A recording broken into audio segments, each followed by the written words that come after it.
మరి బాలకృష్ణ గారు ఆయన మంచి పేరు ప్రఖ్యాతులు గాంచినటువంటి స్వర్గీయ నందమూరి తారక రామారావు గారు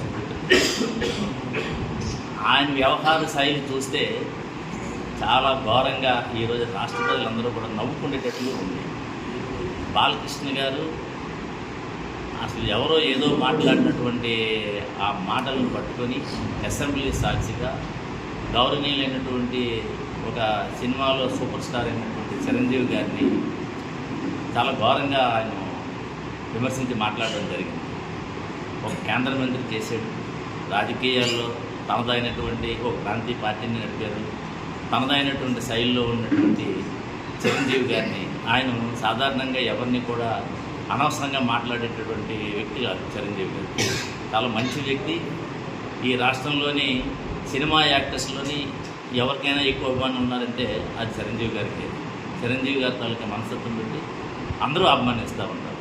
అటువంటి వ్యక్తిని ఆ రోజు జగన్మోహన్ రెడ్డి గారు ఆయన ఏదో అవమానించారని చెప్పడం జరిగింది.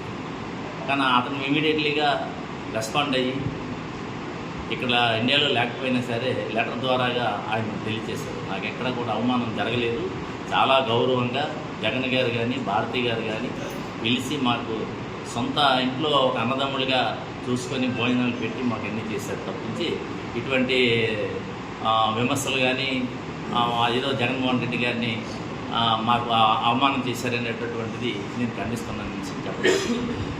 మరి బాలకృష్ణ గారు ఏ ఉద్దేశంతో అన్నారో తెలియదు కానీ మరి ప్రజల కోసం ఎంత పోరాటం చేస్తూ ఉన్నా, ప్రజల కోసం కార్యకర్తలు పోరాడుతూ ఉంటే వాళ్ళ మీద ప్రత్యేకమైన కక్ష సాధింపు కార్యక్రమం.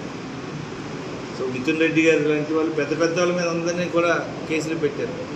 అయితే ఆ స్థాయిలో వాళ్ళకున్న అవకాశాల దానికి ఎంతో కొంత పోరాడతారు. కానీ గ్రౌండ్ లెవెల్లో క్షేత్రస్థాయిలో ఉన్న చిన్న చిన్న కార్యకర్తలందరికీ కూడా ఈరోజు అన్యాయం జరుగుతూ ఉంటే వాళ్ళకి చెప్పుకోవడానికి, వాళ్ళ అన్యాయం తెలియజేయడం కోసం ఒక ఫోరం కావాలని ప్రత్యేకంగా ఈ డిజిటల్ బుక్ అనే కాన్సెప్ట్ తీసుకుని వచ్చి ఆ డిజిటల్ బుక్ ద్వారా వాళ్ళకి ఏమేమైతే అన్యాయం జరిగాయో అవన్నీ కూడా చెప్పుకోవడానికి ఏర్పాటు చేశారు.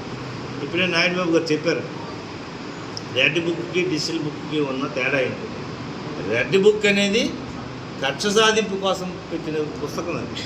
ఈ డిజిటల్ బుక్ అనేది ఎవరెవరికైతే అన్యాయం జరిగిందో వారందరికీ న్యాయం చేయటం కోసం ఏర్పాటు చేసిన బుక్కే డిజిటల్ బుక్. ఈ డిజిటల్ బుక్ ద్వారా గ్రామ